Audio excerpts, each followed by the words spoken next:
Tracing changes through 1,000 years. In our Indian history, there are so many changes that took place in our geographic and political respect. We can find traces of all the changes in our history. As we know, India was a famous country from long time, and people from other countries used to visit us mainly for trade purpose. For the same, various travelers have their own maps, like in 1154 CE, an Arab geographer named Al-Idrisi made a map of India with details of geographic features. The main thing you can see in this map is that the map is in inverted form, that is, the place we know as South India is on the upper side and also the Sri Lanka is on the upper side of the map. In his map, places like Kannauj and Uttar Pradesh was clearly indicated as these were fruitful for travelers and traders both. The tagging on the map was done in Arabic language and was created for the Norman king Roger II of Sicily. Also, the map is named as Tabula Rogeriana. The second map that we have with us was made approximately 600 years after the first map by a French cartographer in 1720s. It was quite different from the previous map in all respects. This map is similar to nowadays map. This map was used by European merchants and traders. This map was much useful than the previous map as it was more detailed with scientific terms used in it. Hindustan. As we know that the traces of history we found are in different languages. As in, different languages all the terms depict different meanings. Let's have an example of the term Hindustan. Hindustan is derived from the modern Persian word Hindu. In Old Persian, the region beyond the Indus River was referred to as Hindus, hence modern Persian Hind and Hindu. This combined with the Iranian suffix stan results in Hindustan, land of the Hindus. Also, during 13th century, writer Minhaj-e-Siraj denoted political context to denote kingdom areas of Punjab, Haryana and the lands between Ganga and Yamuna by the word Hindustan.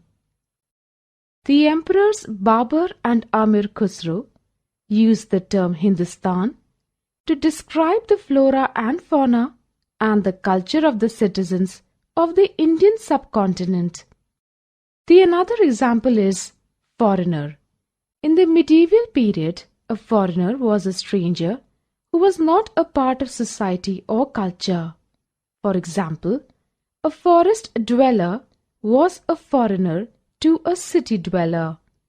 In contrast, two persons from the same village were not foreigners to each other, even if they followed different religious or caste backgrounds. Historian.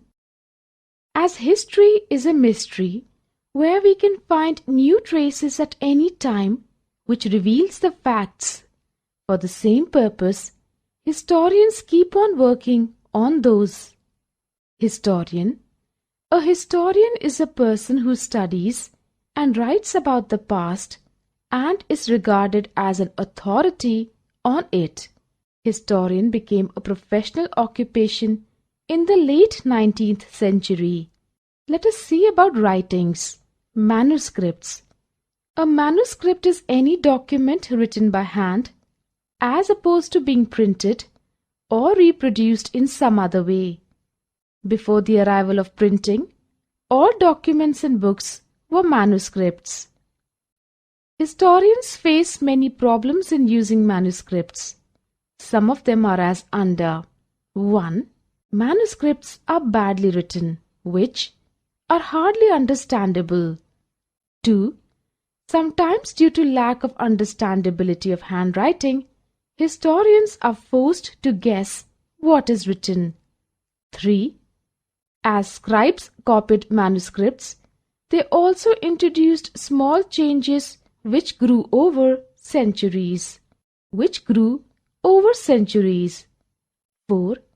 Historians have to depend upon the copied version as the original manuscripts are rarely found. Historians divide the past into periods on the basis of economic and social factors to characterize the major elements of different moments of the past. The manuscripts were collected by wealthy people, rulers, and temples. They collect them in their collection, libraries, and archives. These scripts have enormous knowledge with them which was useful to them. Paper. The paper was used to write holy texts, chronicles of rulers, letters, and teachings of saints, petitions, and judicial records, accounts, and taxes. Technological changes affecting social, political, cultural, and economical. In the 1,000 years between 700 to 1750, there occurred large technological changes affecting social, political, cultural, and economical changes. Some of them are 1. Persian wheel in irrigation. 2. Spinning wheel in weaving. 3. Firearms in combat. 4. Eatables like corn, chilies, coffee.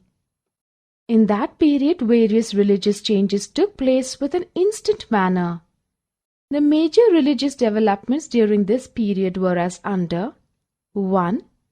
In Hinduism, new deities were worshipped and temples were constructed by royalty. 2. The Brahmins, the priests, dominated the other social classes. 3. The new dynamic relationship got developed among Brahmins and their patrons, new rulers, searching for prestige. 4. The idea of bhakti emerged. 5. Muslim religion and teachings of Quran were introduced in the subcontinent. In the same period, some communities became very famous and important. One of them was Rajputs. The Rajputs population and the former Rajput states were found spread through much of the subcontinent, particularly in North, West, and Central India. The Rajputs stood out from the rest of the Indian society not because of their foreign origins, but their fanatical attempts to assert their Kshatriya status. From the beginning of the 9th century, Rajput dynasties dominated northern part of India, and the many petty Rajput kingdoms became the primary obstacle to the complete Muslim conquest of Hindu India. In this period, the society got divided into varnas according to which the people were classified on basis of caste. Varna system. Varna is the term for the 4 broad ranks into which the traditional Hindu society is divided. The 4 varnas are the Brahmins, priests and scholars, the Kshatriya, kings, governors, warriors, and soldiers, the Vaishyas, cattle herders, agriculturists, artisans, and merchants, the Shudras, laborers, and service providers. Leaders and nobles from among the invaders were assimilated into the Kshatriya ritual rank in the Hindu Varna system, while others who followed and supported them, such as the Ahirs, Gurjars and Jats, were ranked as Shudra. The ways in which the affairs of the Jatis were regulated were as follows. 1. Jatis framed their own rules and regulations to manage the conduct of their members. 2. Jatis, Panchayat or the Assembly of Elders enforced these regulations. 3. Jatis also followed the rules of their villages. Regions. Earlier, The regions were divided on which a ruler ruled. Regions tend to be based on political units such as sovereign states, subnational units such as provinces, counties, townships, territories, etc.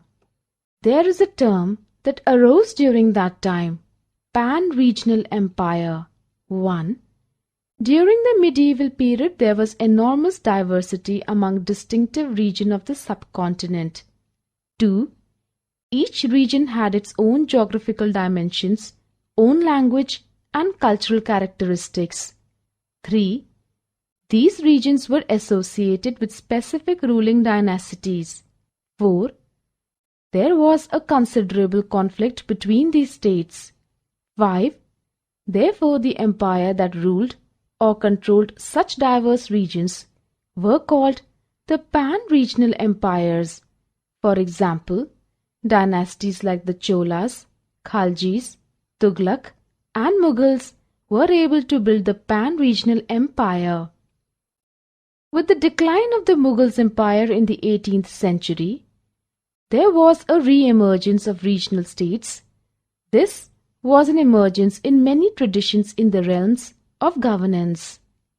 In the history of British India, distinguished three phases in the history of India were, namely Hindu, Muslim, and British civilizations.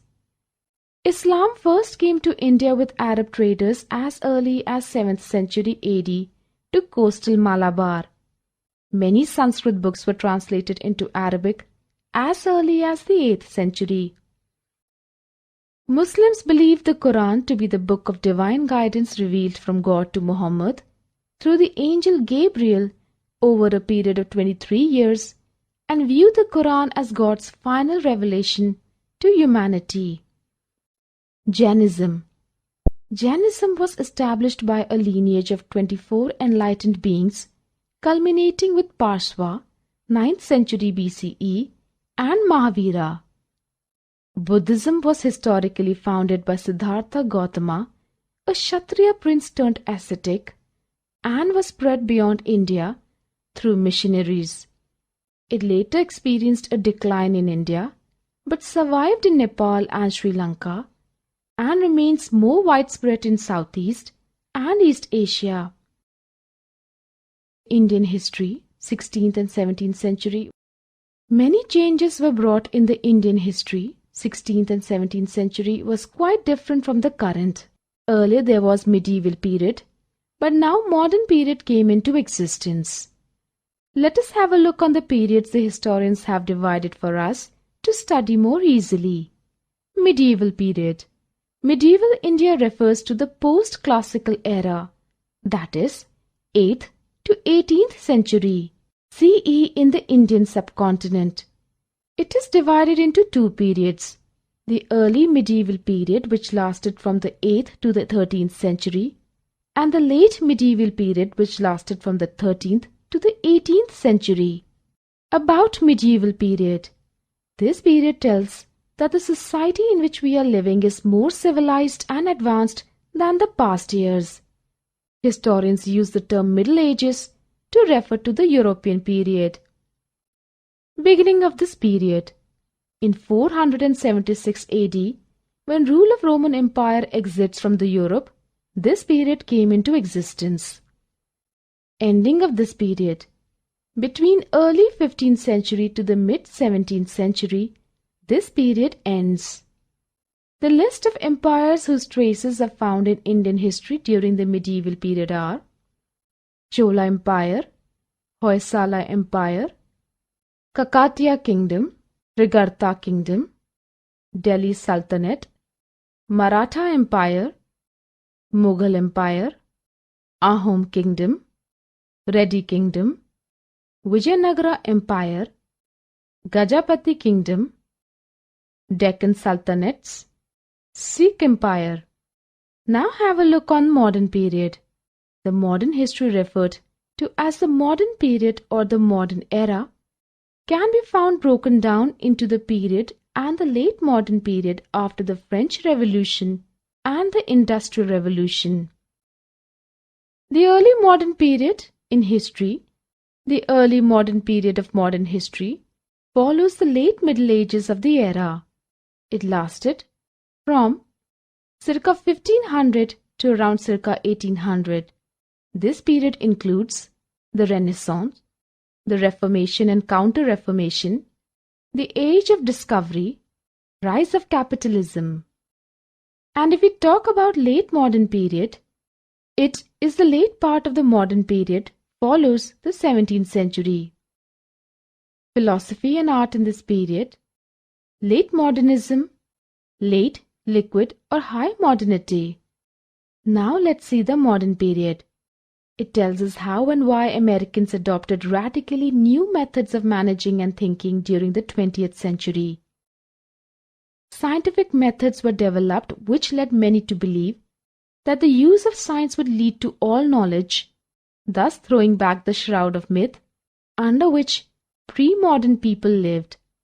Now, lastly, we will study the differences between medieval and modern period. Medieval peasants worked the land and lived in villages, while modern peasants looked busy in offices and lived in condos. Feudalism was a pyramid-shaped political and economic system with kings and royalty at the top and serfs at the bottom. This can be compared to modern capitalism, with tiny controlling elite at the top ruling over the middle and lower classes. Religion dominated the art and architecture along with the political, cultural, and scientific thinking of medieval times. While still important in modern times, the courthouse has replaced the church as the center of the village. Conducting large-scale wars was a historically significant activity of both time periods. The 100 Years' War dominated medieval times, while First and Second World Wars were central events in modern history. Middle Age talks of the 18th and the 19th century, when the two world wars took place and the Industrial Revolution took place. Modern Age talks about the 20th century in particular, when the world was at its best in development and gave way to a lot of problems worldwide.